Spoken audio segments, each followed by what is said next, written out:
I'm telling you, recognizing your husband or wife is beyond an activity of your physical eyes, your spiritual eyes.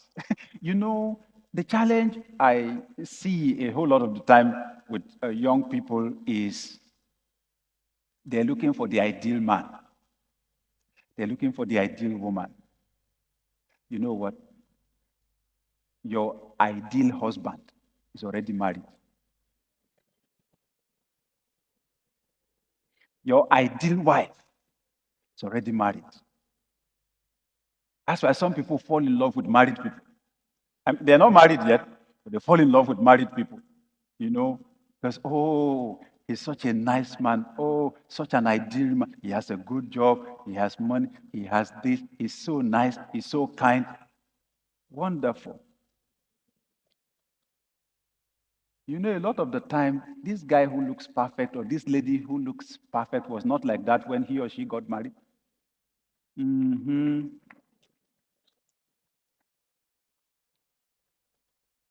If in your vision, your husband is a CEO, can you recognize him when he is not yet a CEO?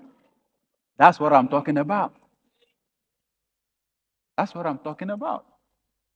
You know, when Pastor Nick and I married, we were not the way we are now. Hallelujah.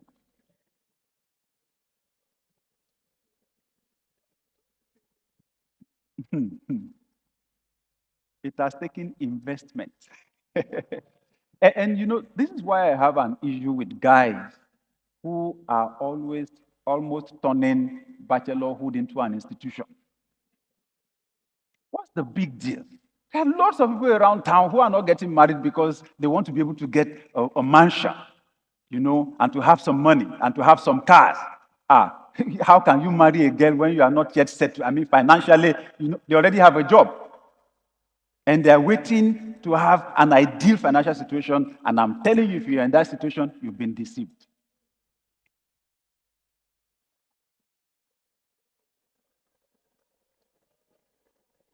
What a lady needs is not a perfect man in the present. This thing is about 10, 20, 30, 40 years' time.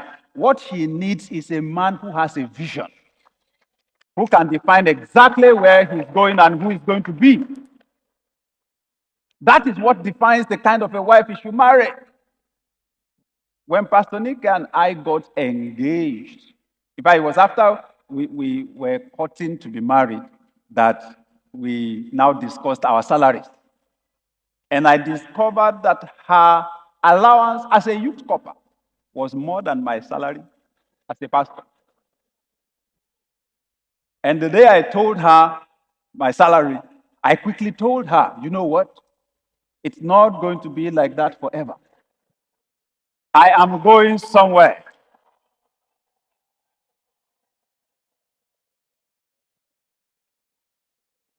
I described the future for her and told her, you know what? In fact, even though we will help each other at the beginning, but there's coming a time when I will ask you to keep your salary, keep your pay. I will bear the responsibility for this family fully.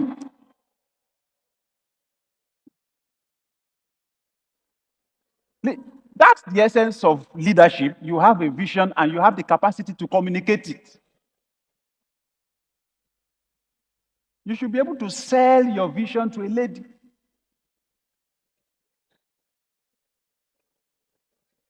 Listen, lady, if all of your assessment about a man, what you are looking for is who the person is today, you will soon be deceived because the fact that he has a car now is no guarantee he will have a car in 5 years' time. Marriage is largely, listen, making a choice for marriage is largely a matter of intuition. Some people, all they think about is the wedding day. One day, they invest all their thoughts, all their energy, all their preparation. One day, the wedding day. My wedding. The gown will come from Singapore. If you okay, so on the wedding day, then the pastor says, say after me. And then you say, I do. So after that, what next? That's when some people remember, okay, there's honeymoon. They're supposed to do honeymoon after. So they do honeymoon 2 weeks or 3 weeks or 4 weeks. And then after that, so what next? Nothing, no idea, because all they were thinking about was a wedding. Somebody gave us a book when we were preparing to get married, titled "After Every Wedding Comes a Marriage." So that we should prepare more for the marriage than the wedding. Okay, so that's the point. Who is this person going to be? And I'll tell you this. The reason why you're becoming mature is critical. Your spiritual maturity is the key thing. Your greatest asset in finding someone to marry is your ability to hear from God. Nobody can accurately predict your future or guarantee what it will turn out to be 20, 30 years from now except God. Nobody can predict the future except God. You need to grow spiritually and develop the ability to hear from God. You need to take time to pray. Take time to pray. Catch a vision of your future.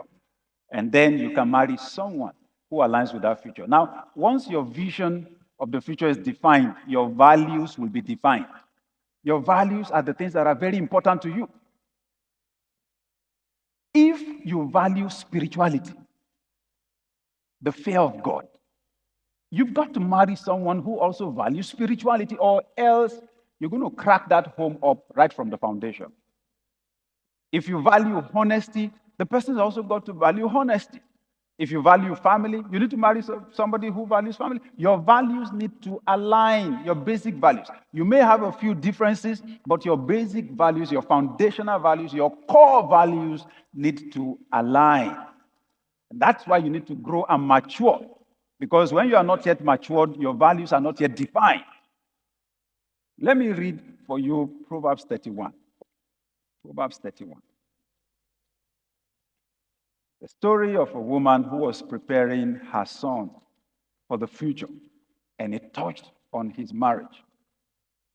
Remember, you don't attract what you want, you attract who you are. Proverbs 31. It says, the words of King Lemuel, the utterance which his mother taught him. What, my son? And what, son of my womb? And what, son of my vows? Do not give your strength to women, nor your ways to that which destroys kings. You see that? She's telling her son, you are palace material. Look into your future, son. You're becoming a king.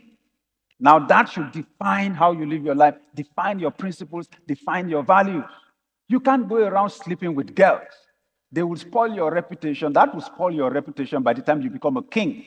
You'll be trying to manage your reputation, bribing people here and there not to talk to the press or the media. Son, you are becoming a king. Then she went on in verse 4. It is not for kings, O Lemuel, it is not for kings to drink wine, nor for princes intoxicating drink, lest they drink and forget the law, and pervert the justice of all the afflicted. Give strong drink to him who is perishing, and wine to those who are bitter of heart. Let him drink and forget his poverty, and remember his misery no more. Son, you can't toy around with alcohol. You can't toy around with drugs, hard drugs. It says in verse 8, open your mouth for the speechless. In the cause of all who are appointed to die, open your mouth, judge righteously, and plead the cause of the poor and needy. Because that's the essence of leadership. It's empowering the powerless. It's standing up for the helpless. In fact, it's like if she was to advise him to study any course, she might say, look, study law. She was preparing him for the future. But while doing that, see how it continues in verse 10. Son, as you prepare that, you need also to prepare for who to marry. Who can find a virtuous wife? For her worth is far above rubies. If you are kingship material or palace material, you need to marry somebody who is palace material, who has the qualities of a queen. That's what she went to describe. Once your future is defined, who to marry will be defined. It's not everyone that is husband material for you. Not every woman is wife material for you. If, as a woman, you are queen material, your husband has got to be king material. So it will make it easy for you to make decisions. There are guys who can't, there are loafers who can't hang around you. Okay? Because your future is defined.